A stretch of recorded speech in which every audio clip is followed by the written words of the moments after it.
Hi friends, బెండకాయ masala curry ఎలా తయారు చేసుకోవాలో చూసేయండి ఫ్రెండ్స్. ముందుగా బెండకాయ ముక్కల్ని కట్ చేసుకొని పెట్టుకోవాలి. స్టవ్ ఆన్ చేసుకొని కడాయి పెట్టుకొని 1 స్పూన్ ఆయిల్ వేసుకోవాలి. ఆయిల్ హీట్ అయిన తర్వాతకి బెండకాయ ముక్కల్ని వేసుకోవాలి. బెండకాయ ముక్కల్ని వేసుకొని ఆయిల్లో మంచిగా ఫ్రై చేసుకోవాలి ఫ్రెండ్స్.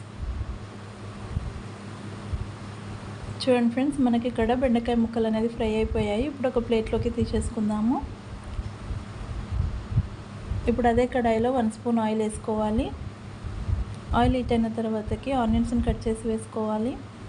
టమాటాస్ని కట్ చేసి వేసుకోవాలి. ఇవి కొంచెం ఫ్రై చేసుకోవాలి. ఇప్పుడు కొన్ని పల్లీలను వేసుకోవాలి. కొన్ని నువ్వులు వేసుకోవాలి. కొద్దిగా అల్లం వెల్లుల్లి పేస్ట్ వేసుకోవాలి. కొంచెం పసుపును వేసుకోవాలి. కొద్దిగా కారం వేసుకోవాలి. కొంచెం సాల్ట్ వేసుకోవాలి.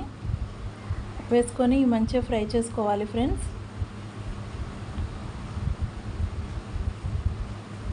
చూడండి ఫ్రెండ్స్, మనకి ఇవి ఇక్కడ ఫ్రై అవుతున్నాయి. ఇక్కడ మనకు ఫ్రై అయిపోయాయి ఫ్రెండ్స్. ఇప్పుడు స్టవ్ ఆఫ్ చేసేసుకొని పూర్తి చల్లారబెట్టుకోవాలి. పూర్తి చల్లారిన తర్వాత మిక్సీ జార్లో వేసుకొని ఫైన్ పేస్ట్లా చేసుకోవాలి ఫ్రెండ్స్. కొన్ని వాటర్ వేసుకొని ఫైన్ పేస్ట్లా చేసుకోవాలి. ఇప్పుడు స్టవ్ ఆన్ చేసుకొని ఒక గిన్నె పెట్టుకోవాలి. అందులో కొద్దిగా ఆయిల్ వేసుకోవాలి. ఆయిల్ హీట్ అయిన తర్వాతకి పేస్ట్ని వేసుకోవాలి. పేస్ట్ని వేసుకొని మంచిగా కలుపుతూ ఫ్రై చేసుకోవాలి ఫ్రెండ్స్.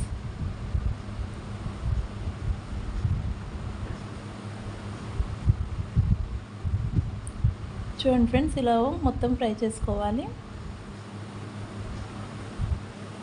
ఇప్పుడు స్పైసీనెస్కి తగ్గట్టుగా కారం వేసుకోవాలి. రుచికి సరిపడా సాల్ట్ వేసుకోవాలి. కొంచెం ధనియా పౌడర్ వేసుకోవాలి. కొంచెం గరం మసాలా వేసుకోవాలి. కొంచెం కొబ్బరి పౌడర్ వేసుకోవాలి. 1 స్పూన్ జీడిపప్పు పౌడర్ వేసుకోవాలి. కొంచెం జీలకర్ర పౌడర్ వేసుకోవాలి. వేసుకొని ఒకసారి మొత్తం కలిపేసుకోవాలి ఫ్రెండ్స్. పేస్ట్ అనేది మంచిగా ఫ్రై అవ్వాలి ఫ్రెండ్స్. చూడండి ఫ్రెండ్స్, మనకి ఇక్కడ పేస్ట్ అనేది ఆయిల్లో ఫ్రై అవుతుంది. చూడండి ఫ్రెండ్స్, మనకి ఇక్కడ పేస్ట్ అనేది ఆయిల్లో మంచిగా ఫ్రై అయిపోయింది. ఇప్పుడు వాటర్ వేసుకోవాలి.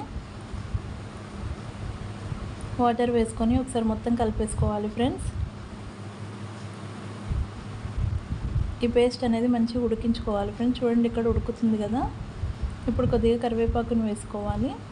బెండకాయ ముక్కల్ని వేసేసుకోవాలి. వేసుకొని మంచిగా ఉడికించుకోవాలి ఫ్రెండ్స్. చూడండి, ఇక్కడ మనకు ఉడుకుతుంది.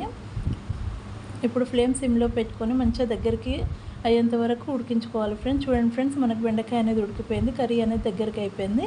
ఇప్పుడు ఫైనల్గా కొత్తిమీర వేసేసుకొని ఒకసారి కలిపేసుకొని స్టవ్ ఆఫ్ చేసేసుకుందాం. బెండకాయ మసాలా కర్రీ రెడీ. నచ్చితే లైక్, షేర్ అండ్ సబ్స్క్రైబ్.